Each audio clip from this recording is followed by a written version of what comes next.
E aí, gente, beleza, beleza, pessoal da Faculdade Júris, tudo bem?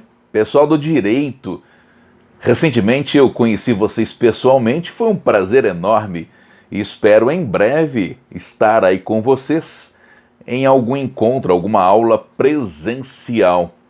Puxa, falamos de tópicos especiais do direito e eu disse para vocês que a ideia geral dessa disciplina é que ela deva dialogar com outras disciplinas por meio da ideia de que há linguagens e o direito é um exercício da linguagem. Evidentemente, até porque as discussões, as argumentações, a própria ideia de processo serviu para civilizar os embates. Claro, então, que o direito, enquanto exercício de linguagens, dialoga, por exemplo, com a língua portuguesa, dialoga com a literatura, e isso tudo é fundamentalmente importante, não há dúvida disso, certo? De qualquer maneira, e isso é bem interessante, eu estou conversando com vocês sobre coesão. Sobre coesão. Eu já fiz uma primeira aula sobre coesão. Até pedi que você lesse o capítulo 9 daquele e-book que eu mandei para você. Tá, eu não vou cobrar esse assunto de forma muito aprofundada como está no livro, não. Mas eu acho que você poderia pelo menos dar uma lida no conteúdo do livro, até porque é língua portuguesa e nunca vai ser demais para você. Tá.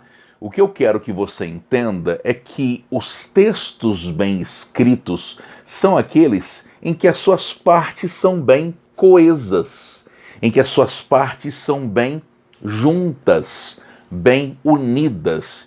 Isso fundamentalmente torna o texto mais sofisticado, não há dúvida disso, certo?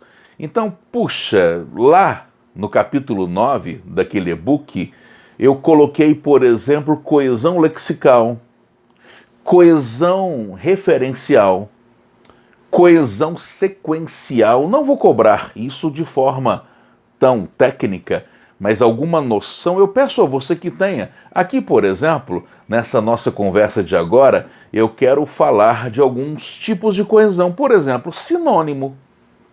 O uso de sinônimo. Você está escrevendo um texto, já falou o menino, aí você fala o garoto. Ao falar o garoto, além de evitar a repetição, você faz com que uma parte do texto retome outra parte do texto. Claro, isso estabelece coesão. Quer ver outra ferramenta fantástica para coesão?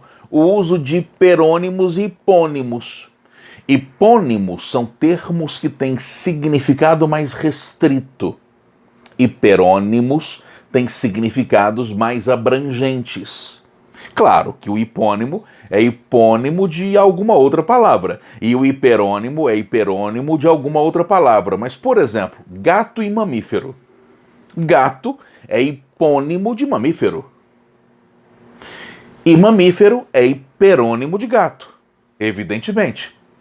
Porque se eu faço um conjunto onde estão todos os gatos, esse conjunto está dentro do conjunto de mamíferos, que é um conjunto maior. Pois é, saber usar um hiperônimo pode tornar o seu texto mais sofisticado. Você está lá escrevendo um texto para o pet shop da família. Aí você está falando sobre gatos.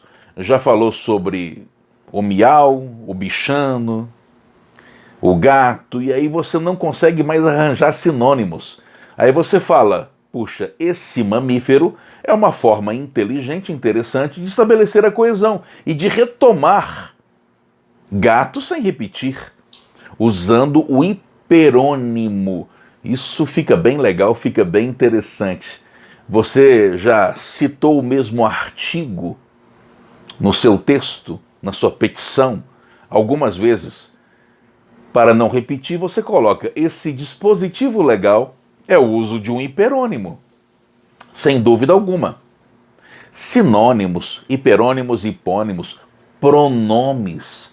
Pronome é um recurso fantástico para estabelecer coesão e redigir um texto bem escrito. Aconselho você a estudar pronomes, os pessoais, os demonstrativos. os de tratamento, os indefinidos, os possessivos, os relativos. Isso tudo é significativamente importante para você. Por exemplo, pronomes demonstrativos. Este, esse e aquele. Claro que quando eu falo de este, eu falo de isto, estes, estas, todas as variações possíveis. Esse, essa, isso e todas as variações possíveis. Aquele, aquela, aquilo, daquele e todas as variações possíveis. Puxa, existem alguns casos bem interessantes sobre o uso desses pronomes demonstrativos. Isso é significativamente importante. E eu vou fazer mais um vídeo rapidinho para falar sobre este, esse e aquele. E os 4 casos mais importantes sobre este, esse e aquele. Ah, e por favor, conforme nós combinamos aqui, hein? Conforme nós combinamos aqui. A ideia não é que nos aprofundemos em conteúdos técnicos, mas eu quero muito que você tenha uma ideia geral de coesão. Isso é, no mínimo, fundamentalmente importante. Combinado? Tudo certo? Beleza? Até a próxima!